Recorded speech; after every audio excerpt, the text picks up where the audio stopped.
Oh, what the crap bro? Sigaw ng papalapit na lalaki, hula niya isa pa sa mga kaibigan nito.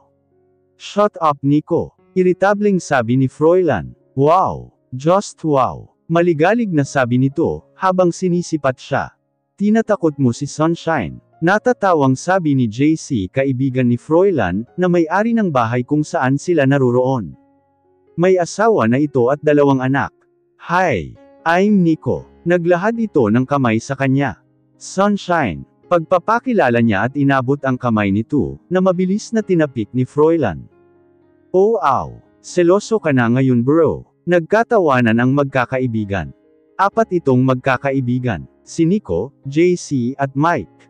May asawa na si JC at Mike, pero si Mike wala pang anak. Masanay ka na Sunshine, ganyan talaga kagugulo ang mga yan. Sabi ni Jonalyn asawa ni JC, habang inilalapag ang pagkain sa table nila.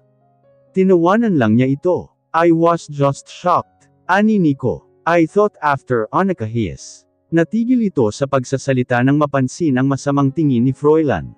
Nanahimik din ang ibang kaibigan nito. Why? She doesn't know? Okay. Anito at itinaas ang 2 kamay. Zip. Sabi nito at animoy zinip ang bibig. Awkward. It's about Annika. Everyone knows about Annika.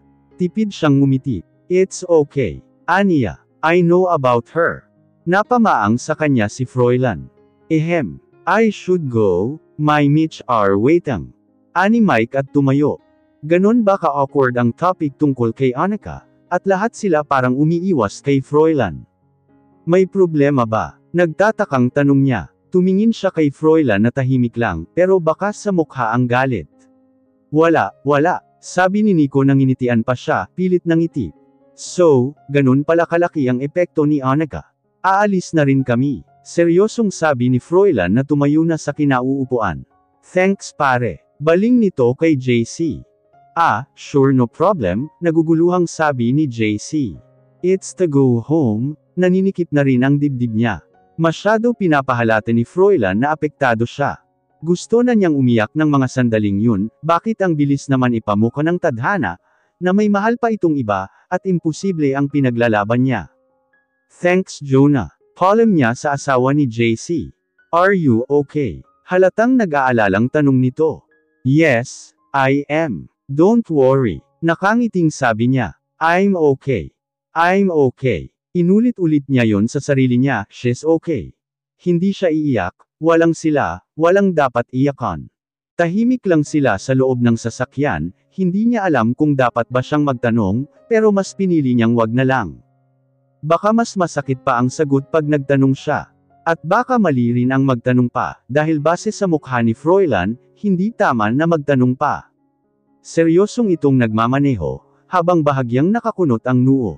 He's still mad. Bakit? 2 years ago na yun hindi ba? Ganon ba talaga kalaki ang pagmamahal niya sa Annika na yun? Niyakap niya ang sarili ang tumingin sa labas ng bintana, pinigilan niya ang pag-iisip ng kung ano-ano, dahil konting-konti na lang sasabog na siya, konting-konti na lang papatak na ang mga luhang kanina pa niya pinigilan. Ang sakit-sakit pala talagang makita na yun taong mahal mo, nasasaktan dahil sa ibang tao. Sa babaeng matagal nang naging bahagi ng buhay nito. Yun babaeng nakasakit dito, but still mahal pa rin niya. The truth really hurts. Are you okay? Tanong nito nang papasok na sila sa mansion. Tumango lang siya, at tuloy-tuloy na pumasok sa loob ng bahay. I'm sorry, sabi nito habang nakasunod sa kanya. Nothing to say sorry about, hindi mo kasalanan kung hanggang ngayon hindi ka pa rin makamove on. Hindi niya maitago ang pait sa boses niya. It's not what you think. Sabi nito at pinigilan siya sa paglalakad. I just don't wanna talk about her. Tila hirap na sabi nito. See, just hurt me now. Kesa maramdaman tong sakit na ta. Lumunok siya para mapigilan ang pagpiyok ng boses. Then stop talking about her, I didn't ask you ta. Nilampasan niya ito, at pumasok sa loob ng kwarto. Ang sakit. I'm really sorry. Gusto na niya itong bulyawan, at sabihing stop saying those words. Dahil wala nang magagawa ang sorry niyang yun. Bakit ka ba nag-so sorry? Dahil ba sa inasal mo kanina, nung mabanggit ni Nico yun pangalan ng babaeng yun? O dahil sa sinabi mong let's try to love each other, pero ikaw ang hindi kayang gumawa? Hindi niya sinasadya pero kusang tumaas ang boses niya. Konting-konti na lang babagsak na ang luha niya. Lunok siya ng lunok para pigilin yun.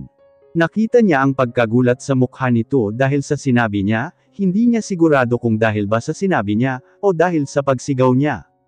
Sunshine please, yun sabi ni Annika wala na yun matagal na.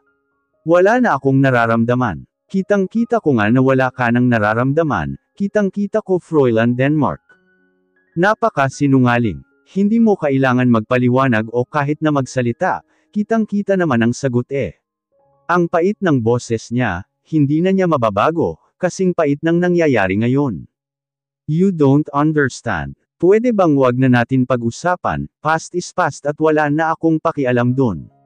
Sabi niya para, matapos na ang usapan na yun, palaki kasi ng palaki pasakit rin ng pasakit.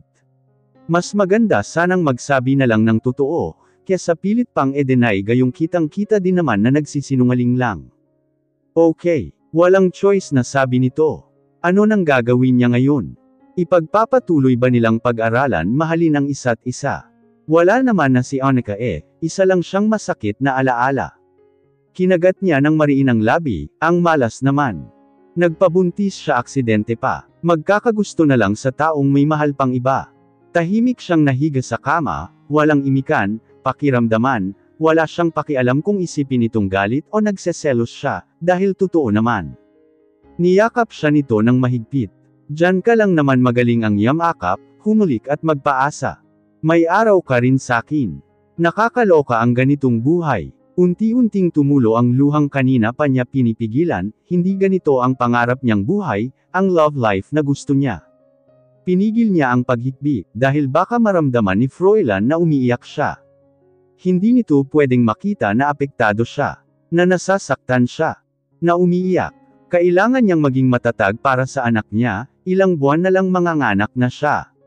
Lihim niyang pinunasan ang mga luhang nalalaglag sa pisngi niya. Stop crying sunshine, stop crying.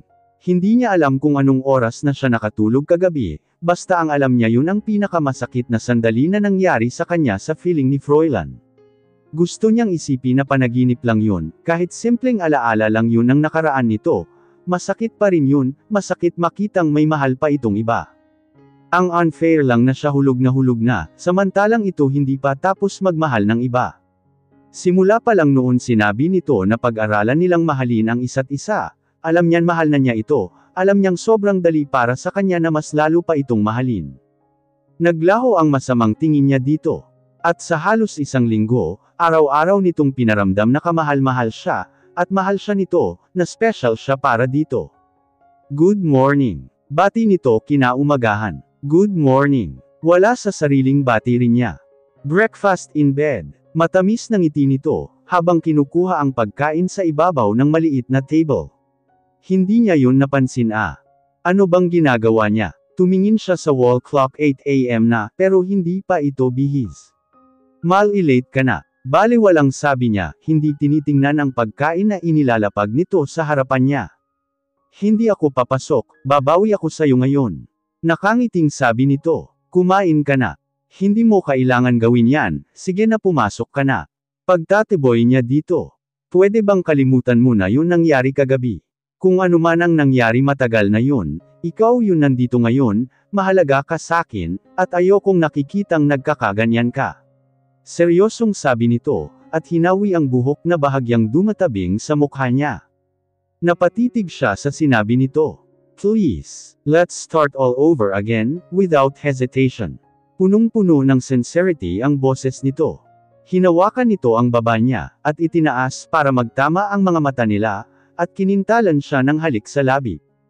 I love you. Anas nito. Napanganga siya sa sinabi nito. Sinungaling. Bulong ng utak niya.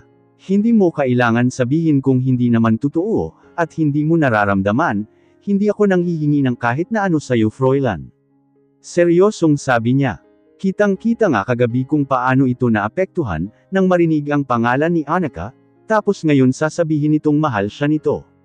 Don't fool me. Totoo ang sinasabi ko, gusto kita noon pa, kaya nga noong makita kita sa kwartong tinutuluyan ko, kapag nasa bahay nila Denver, hindi ko napigilan ang sarili ko, gusto kita Sunshine. Sabi nitong hinawakan ang magkabilang balikat niya. Gusto mo ako, hindi mahal, magkaiba yun Froilan. Paglilinaw niya dito. But when we're together, I know I do love you. Please, don't make it hard for me. Just stay, just be with me, that's enough. Hindi niya alam kung saan siya kumuha ng lakas ng loob para sabihin yun. Bakit ang dating ay nagpapakamartir siya?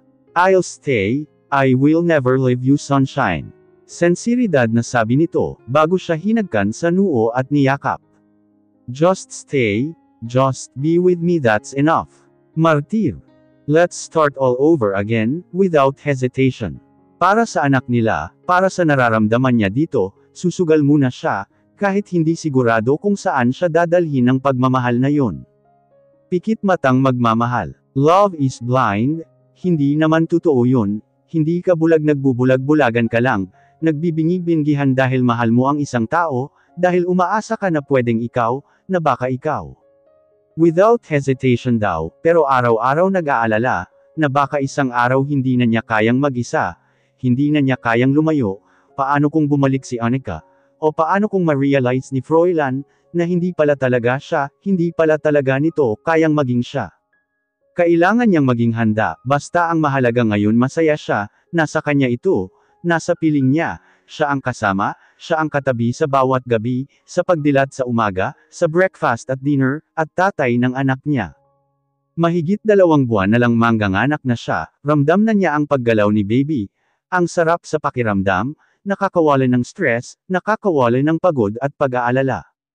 Anong pangalan kapag lalaki? Tanong ni Froilan isang gabing nakahiga silang dalawa, pinaglalakad nito ang 2 daliri sa braso niya. Ano bang gusto mo? Wala siyang maisip Umarte ito na nag-iisip. Ayoko nang isunod sa pangalan ko, para hindi na rin siya mag-obligang isunod rin sa pangalan niya ang magiging anak niya. Sabi nitong nag-iisip pa rin. How about, Clay or Stephen? Or Alexander? Nangingislap ang mga matang tanong niya nang maalala ang mga crush niya. Sumimangot ito at tumingin sa kanya. Sino naman ang mga yun? Your ex's names. Kunot noong tanong nito. Hindi, my crush's names. Nangingiting sambit niya. Ayoko. Mabilis na sagot nito. Hindi mo ba sila kilala? Hindi makapaniwalang tanong niya dito. Tumingin ito sa kanya, mukhang naiirita. Bakit ko naman makikilala yun mga yun? Pagsusungit nito. Ano ba yan? Si Clay Alexander Thompson yun, player ng NBA na Golden State Warriors, at si Stephen Curry yun pinakamagaling sa kanila, ang bansag sa kanila the Splash Brothers. Pagpapakilala niya sa team niya. Yun ba yun? I know them, but I'm not a fan anymore. Halatang walang interes na sabi nito. Hindi ka naglalaro ng basketball no? Nakapout na tanong niya dito. Nag-iwas ito ng tingin, bakit? Grabe, hahaha may lalaki palang hindi naglalaro ng basketball. Kantsaw niya dito. Oo naman, marami kami. I played tennis, when I was high school, soccer and baseball that's my sports. Pagyayabang nito. Yun mga larong yun boring para sa kanya, wala nga siyang kilalang tennis player at baseball player Basketball at volleyball lang. Alisa Valdez, sobrang galing, pero gandang-ganda siya kay Mika Reyes. Anong iniisip mo? Tanong nito nang mapansin ang pananahimik niya. Wala. Naiisip ko lang yung sports mo, ang boring Pang-aasar niya dito. Gusto ko na sana yan mga pangalan na sinabi mo, kaya lang ang sama mo sa sports ko. Sabi nito sabay talikod. Nanlaki ang mga mata niya. At bumalikwas ng bangon para maupo at lambingin ito. Hindi, pang rich kid kasi yan mga sports mo. Anong gusto mo Clay? Stephen or Alexander? Ngingiti-ngiting tanong niya, habang nakayakap dito. Sino ba yun pinaka-crush mo? Sumulyap ito sa kanya. Si Kevin Love at Chandler Parsons. Malungkot ang mukhang sabi niya. Nagtatakang tumingin ito sa kanya. Wala naman yun sa nabanggit mo kanina Crush ko silang dalawa kaso ibang team sila, solid Warriors naman ako. Ang hirap kapag maraming crush, di ba? Salawahan. Ano ba talagang gusto mo? Kevin, Clay, Chandler, Alexander or Stephen?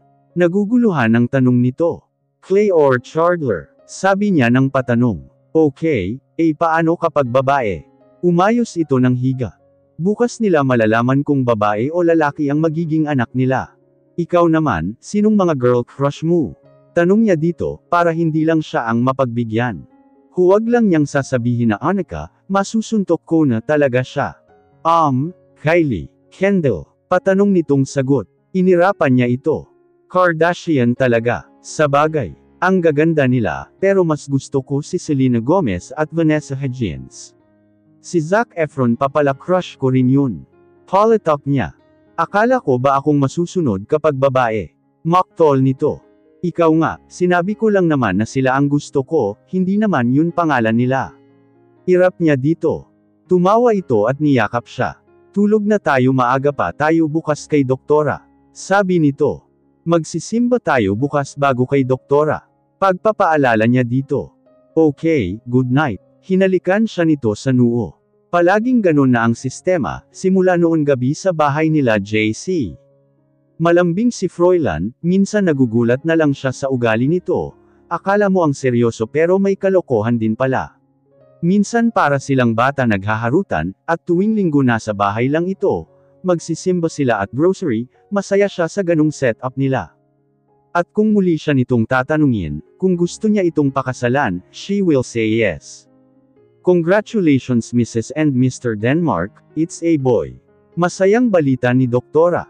Oh, thank you Lord. Thanks Duke, I'm so happy. Halata ang kasiyahan sa mukha nito. Nakikita niyang magiging mabuting ama si Froilan, mas excited pa itong lumabas ang baby nila kesa sa kanya. It's Clay or Chandler, bulong niya dito na naging dahilan ng pagtatawanan nila. I'm so excited. Anas nito. Me too, super excited. Nangingiting sambit niya. Like a real couple, palagi na siyang natatawag na Mrs. Denmark. Bro, napalingon sila sa tawag na yun. Hey! Anang lalaki na lumapit sa kanila. Hindi ko nabalitaan na nag-asawa ka na. Sabi nito na bahagya siyang pinasadahan ng tingin. We're not married yet but we're planning about it. By the way this is my fiancé Sunshine. Pagpapakilala ni Froilan sa kanya sa lalaki. Hi! Nakangiting bati ng lalaki, at nagabot ng kamay. I'm Edison, nice meeting you. Nice to meet you too. Inabot niya ang kamay nito. By the way, what are you doing here? Tanong dito ni Froilan. Si tita, naka-admit. Sagot nito at bahagya siyang sinulyapan. Nakita niya na bahagyang natigilan si Froilan. Tita, pagtatanong nito. Tita Ange, dugtong ni Edison. Bakit parang may something na naman? Tumatango si Froilan. She's here, sabi ni Edison na muli siyang sinulyapan.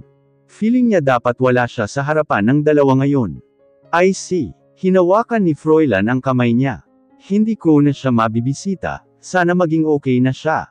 Okay, I'll go ahead.